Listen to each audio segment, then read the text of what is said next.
weather worries. Cold, it's rainy, umbrellas are failing us. Caplin News goes live with how the country is threatened by weather coast to coast. Unidentified flying objects. Not that it's just a drone, that they're so large. Officials trying to understand a group of unexplained drones in the sky. 67 years in the business. Keeps me busy. A story of a barber and why he doesn't plan on hanging up the clippers. And Ready Player One. It's very difficult to try to keep things when things keep getting more and more expensive. A South Florida odyssey for retro gaming. These stories and more coming up on Newsbreak. Hello, South Florida. I'm Julian Liscano. And I'm Valentina Gaspari. Today is Thursday, December 12, 2024. Live from the Lee Caplin School of Journalism and Media in North Miami, this is Caplin News. Extreme weather this morning affecting both coasts of the country. The two are experiencing very different conditions, with the west undergoing wildfires and the east with several rain. Caplin News' Anthony Cruz is live with more of the weather concerns. Anthony, what do you have for us? Yes, good morning, Julian and Valentina. And both coasts have reported widespread power outages as a result of the conditions. The owner of Malibu Seafood was at the mercy of how the wind blew early Wednesday. Thankfully for him, his business was saved from the Franklin fire. The wind died, so that's the driving force, and so it moves slower. And that allows all these guys with the big trucks to get in here. The Santa Ana winds have kept red flag warnings up through the area ever since the fire ignited late Monday evening. At its peak, the Franklin fire scorching the equivalent of 5 football fields every minute. Weather conditions, including strong winds and low humidities, will be closely monitored today, as they will play a critical role in fire behavior. CAL FIRE says over 1,500 personnel are attacking the wildfire, hosing down the blaze and dropping water from the air. On the East Coast, on the other hand, it's Mother Nature dropping the water. A storm boosted by an atmospheric river is drenching the entire coast Wednesday, bringing heavy rain and strong winds. Cold, it's rainy, umbrellas are failing us. Residents on both coasts dealing with widespread power outages, some due to downed power lines and others due to precautions. Our evacuated households are waiting with bated breath. A second night without power or cell service is extremely difficult for those not under evacuation. There's really not much you can do. You just hope for the best.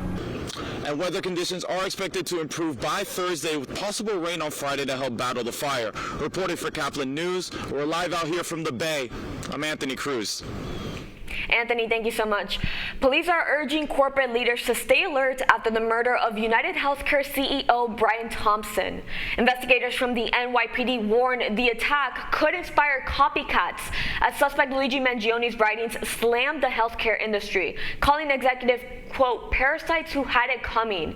Counterterrorism officials fear this rhetoric may spark violence, with posters appearing across the city praising the killing and targeting another executive. Following President-elect Trump's nomination of Kash Patel for the FBI director role, current FBI Director Chris Wray plans to resign at the end of the Biden administration. In an announcement made at an FBI town hall Wednesday, Wray says he thought about it for weeks and decided stepping down is, quote, the best way to avoid dragging the Bureau deeper into the fray, end quote. Wray still has 3 years left in his 10-year term. The United Nations General Assembly has voted for an immediate, unconditional, and permanent ceasefire in Gaza, as well for the release of all hostages being held in Palestine. The resolution was backed by 158 members and rejected by 9 members, including Israel and the United States. U.S. Ambassador Robert Wood stated that the resolution would not advance a plausible diplomatic solution to the conflict, adding that it didn't place enough pressure in the region. Questions arise in New Jersey as unexplained drones fly over the city. As CNN's Gary Tuckman reports, officials are trying to solve the mystery of these unidentified flying objects. Questions abound about what these moving lights in the sky are, but there seems to be certainty about what they are not. It definitely wasn't a plane because it was too low, and it was also going back and forth and then forwards and backwards. Mark Taylor is the mayor of Florham Park, New Jersey. They look like a small car to me. Their wingspans are probably 6 feet across. What they appear to be are drones, clusters of unidentified drones, flying much lower than a plane would. I think the creepy part is not that it's just a drone, that they're so large. In New Jersey's Ocean County, sheriff's deputies took their own video of the drones. We saw something flying a little low, so we took some video of it, and not really sure what it was. Definitely something flying low and fast. Lower, faster, and larger than a recreational drone, says the deputy. It was coming in our direction. It spun around, did 180 degrees, went back out the other way, then it kind of looped around and then took off past us. Planes, they have, a white tail light coming from them, and each wing has a different color, whether it be red or green. Whatever it is, it's different. Understandably, there is concern. The drones are occasionally flying near military facilities. But the Pentagon knocked down this social media post. New Jersey Republican Congressman Jeff Van Drew, who claimed on X that the drones are, quote, possibly linked to a missing Iranian mothership. There is not any truth to that. There is no Iranian ship off the coast of the United States, and there's no so-called mothership launching drones towards the United States. But it's all still a mystery. Homeland Security and FBI officials in New Jersey have just met with state and local lawmakers. They and the state's governor have stressed the drones do not appear to threaten public safety. Nevertheless, people are calling myself, my home. It's one of those things where they are alarmed. It's definitely something, and we're just going to be looking into it a little bit more to see if we can figure it out. President-elect Donald Trump will be the face of Time Magazine's Person of the Year again. This will mark the second time Trump has received the distinction. The first time was in 2016 after he was elected president for the very first time. The president-elect celebrated this morning by ringing the opening bell at the New York Stock Exchange. Other finalists for Person of the Year included Vice President Kamala Harris, Elon Musk, and Catherine, Princess of Wales. A barber in his 90s is an institution in Tallahassee, Florida. He's still trimming after 67 years in the business, and he works side by side with his son. If you walk into Stylish Shear's barbershop, you'll get good laughs and conversation, but you'll also get to meet Mr. Fred Kinney. He is 92 years old and still cuts hair every day. For something to do. Keeps me busy. Well, he's been busy for more than 60 years. He got his barber's license in 1957 and owned Stylish Shears for many years. And best of all, he gets to work with his son, Scott, who now owns the place. He rides in with me to work, and we go home, and we work all day and just have a great relationship. I feel extremely fortunate to have that, an opportunity most people don't have. An opportunity he doesn't take for granted. We have fun up here all day long. It doesn't feel like work to you because it's such a relaxed environment. Fred also owned the Tallahassee Barber College for a few years, along with another barber school in Clearwater. He's always at the shop, so I asked, what does he do when he's not cutting hair? Cut my grass. I like to fish. I fish a little bit. And being 92 years old, many people would have already retired, but not Fred. He says, it's just as long as I have good health, I'm going to keep going. Which his customers certainly appreciate. I think it's fantastic. I mean, he amazes me that he keeps going and he keeps doing a fantastic job. This is a place that is special, and I think that the people come here recognize how special it is. Special in more hairs than one. Scott and Fred Kinney both sharing their love for what they do together. I've enjoyed it and I'm proud of it. Yeah. Feel very fortunate to be able to keep going, and a lot of the customers, I've known them forever, they're like family. Stacey Inez, WCTV Eyewitness News. The most decorated coach in NFL history decides he's heading to the college game. That's still ahead, and so is the story. It's very difficult to try to keep things when things keep getting more and more expensive. Your rent keeps going up, your power keeps going up, your CAM, your insurance, employees' costs. A local arcade is looking to level up in an ever-changing environment. Newsbreak will be back in 2 minutes.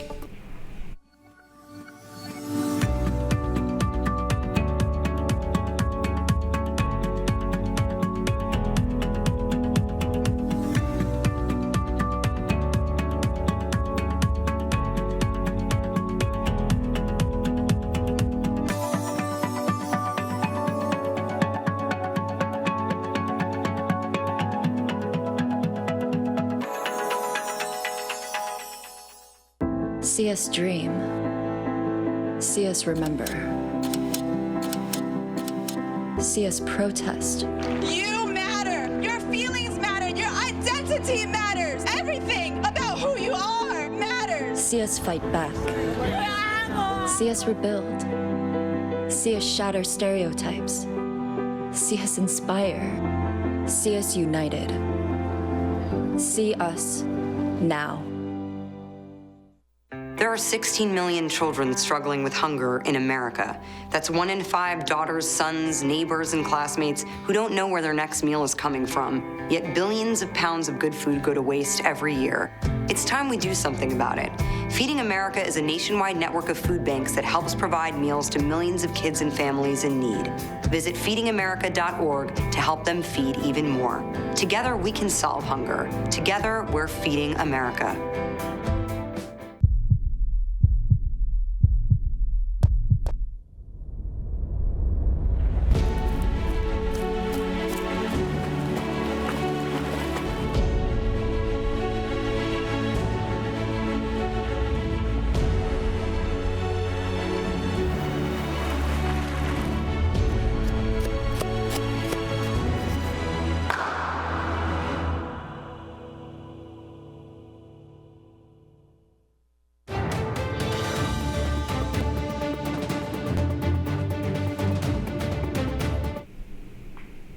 It's game on for a local business about to celebrate 13 years in South Florida.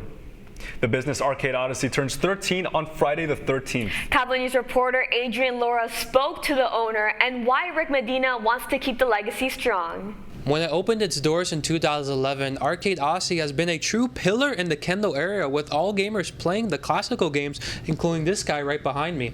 But as owner Rick Medina mentions, he wants to expand his love for gaming to the next level. I've been collecting video games and arcade games for the last 35 years. We would go anywhere and travel. I would always take my son and my daughter to arcades. But everywhere we went, there was less and less arcades as you went to different places. Medina took this to heart and was able to open Arcade Odyssey, a true retro gem for Miami gamers. But with all the success, Medina also had his challenges. It's very difficult to try to keep things, when things keep getting more and more expensive.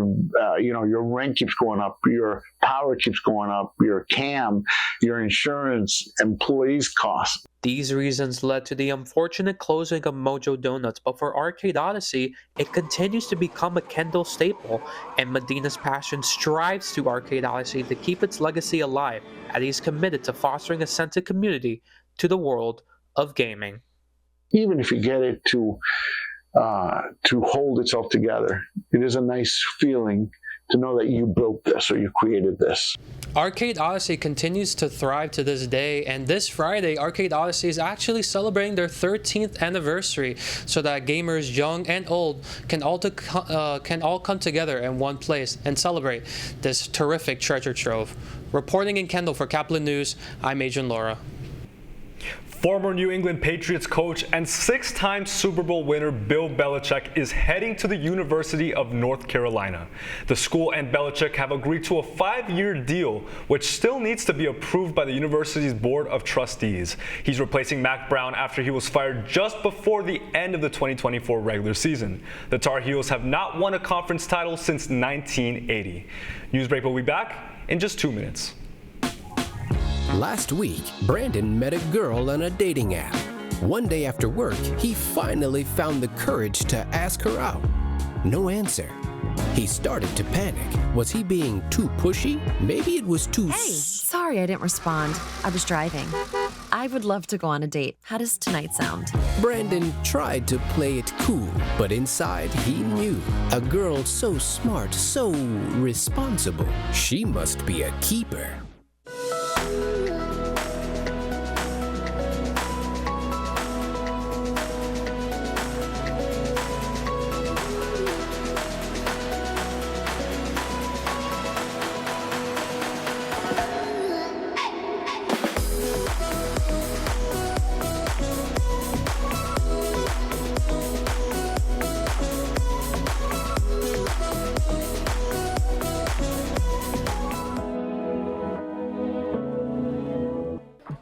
How do you know when you've made the right decision? It's the feeling you get in your gut. The one that tells you what's right or wrong. It's the one that says, sure, I can have a drink. Or the feeling that says, okay, I've been drinking. Now what? It's the voice inside you that says, I'm buzzed. Better leave the car when it's time to go. Plan ahead. Catch a sober ride. Buzz driving is drunk driving. Every day, millions of people are connecting. And even though we're overcoming obstacles, watching each other's backs, And banding together. we should still make an effort. We should still make an effort. to get to know each other, On a deeper level. Father. cosplayer, Mentor. Actor. It's time we take a step forward. it's time we take a step forward. Come together And discover How accepting our differences can make us stronger. That's all the time we have for Newsbreak this morning. I'm Valentina Gaspari. And I'm Julian Lascano. Thank you guys so much for watching, and get more news anytime at caplinnews.fiu.edu.